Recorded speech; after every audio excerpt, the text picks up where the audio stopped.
Hai semua, kembali lagi bersama aku di Nuansa Cerita. Kali ini aku akan mengajak kalian pergi ke negara Inggris. Negara yang banyak peminatnya ini ternyata memiliki banyak sisi yang tidak diketahui oleh dunia. Dan kali ini aku akan menceritakan tentang The Great Train Robbery. Sebuah geng yang cerdik dan terorganisir merampok kereta pos, membawa kabur uang tunai dalam jumlah yang sangat besar. Sebuah kejahatan yang menggemparkan Inggris dan menginspirasi banyak film. Tanpa berlama-lama lagi, mari kita simak ceritanya.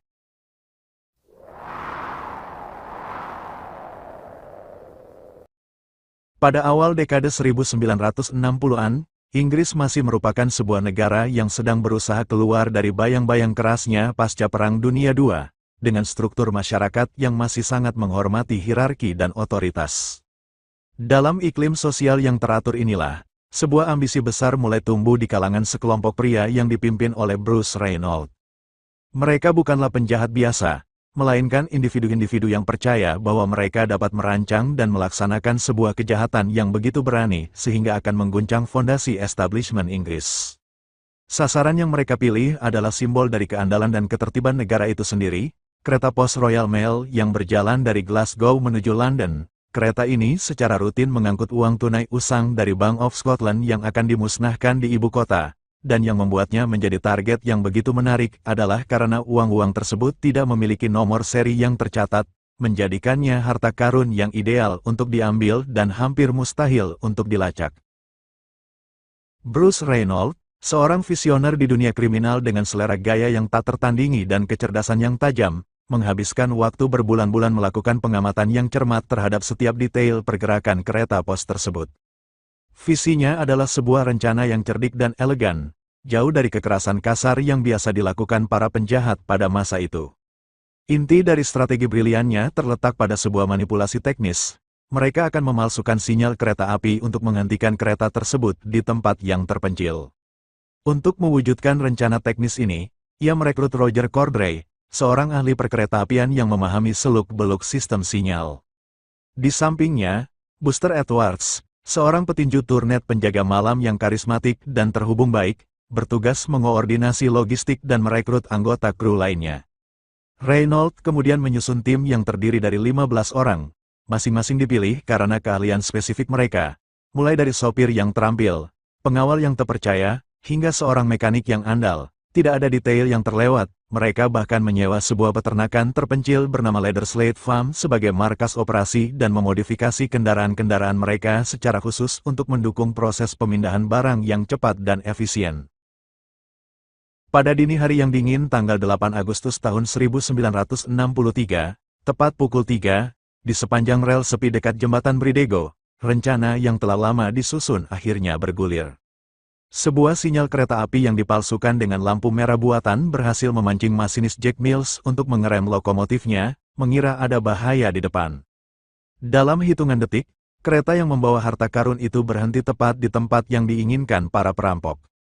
Sekelompok bayangan dengan seragam mirip tentara dan penutup wajah segera menyerbu dari kegelapan.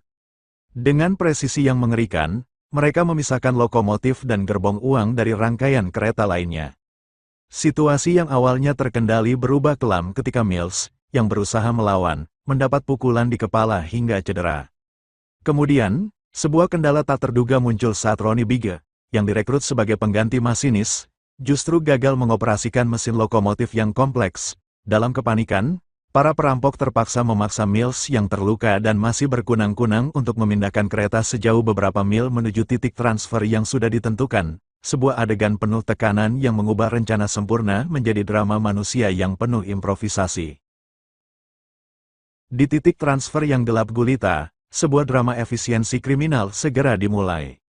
Dengan dikelilingi kesunyian malam yang hanya diterangi lampu-lampu sorot kendaraan mereka, ke-15 orang itu membentuk barisan manusia yang terlatih. Karung-karung kanvas berisi uang kertas senilai 2.600.000 pound sterling dengan cepat berpindah tangan dari gerbong yang terkunci menuju dua Land Rover yang telah dimodifikasi khusus. Selama 30 menit yang menegangkan, ritme kerja mereka bagai mesin yang terkoordinasi sempurna, tanpa suara yang tidak perlu, tanpa gerakan yang sia-sia. Masing-masing karung seberat 60 pound itu berisi potongan sejarah keuangan Inggris yang seharusnya dimusnahkan, namun kini menjadi harta rampasan yang berharga. Ketika langit mulai menunjukkan cahaya fajar pertama, operasi pengosongan gerbong telah berakhir sempurna. Mereka meninggalkan lokasi kejadian dengan membawa harta karun yang luar biasa besarnya, meninggalkan kru kereta yang masih terikat di dalam gerbong kosong. Sementara kabut pagi mulai menyapu semua jejak mereka seolah-olah seluruh peristiwa ini hanyalah mimpi buruk. Suasana di Leatherslade Farm bagai sebuah pesta kemenangan yang diselimuti kecemasan. Awalnya, mereka merayakan kesuksesan dengan botol-botol bir yang dibuka bergantian dan tawa lepas yang memenuhi ruang pertanian tua itu. Namun, euforia itu mulai memudar ketika radio transistor kecil di sudut ruangan terus menyiarkan berita tentang operasi pencarian terbesar dalam sejarah kepolisian Inggris.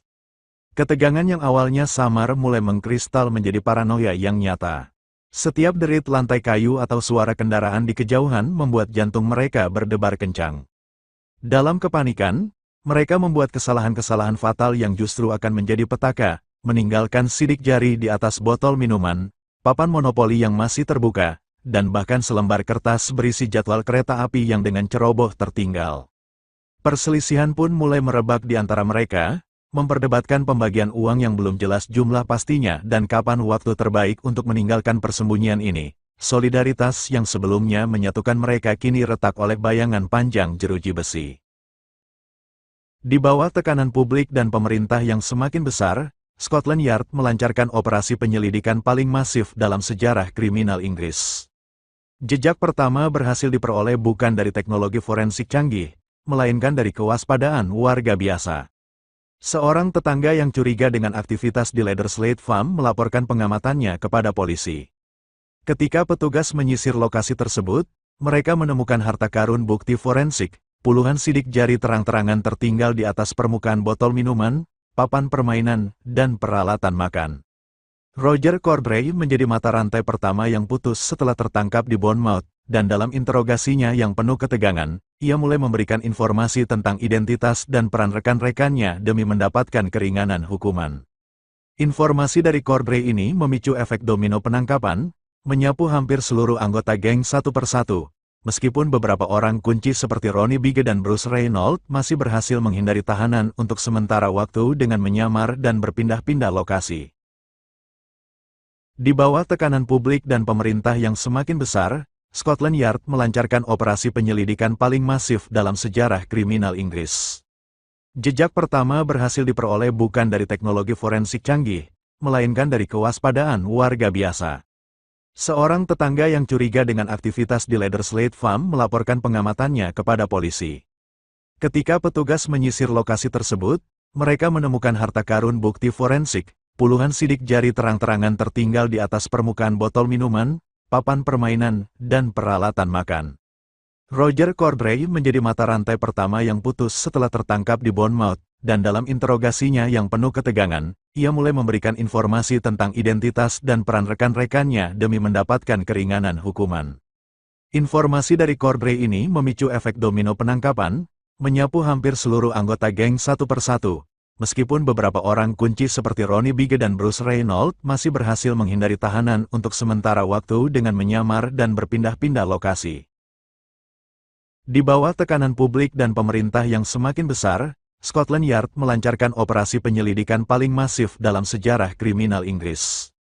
Jejak pertama berhasil diperoleh bukan dari teknologi forensik canggih, melainkan dari kewaspadaan warga biasa.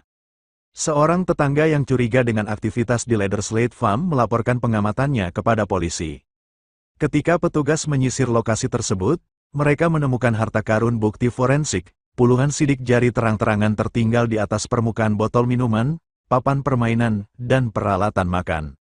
Roger Corbray menjadi mata rantai pertama yang putus setelah tertangkap di Bournemouth, dan dalam interogasinya yang penuh ketegangan, ia mulai memberikan informasi tentang identitas dan peran rekan-rekannya demi mendapatkan keringanan hukuman.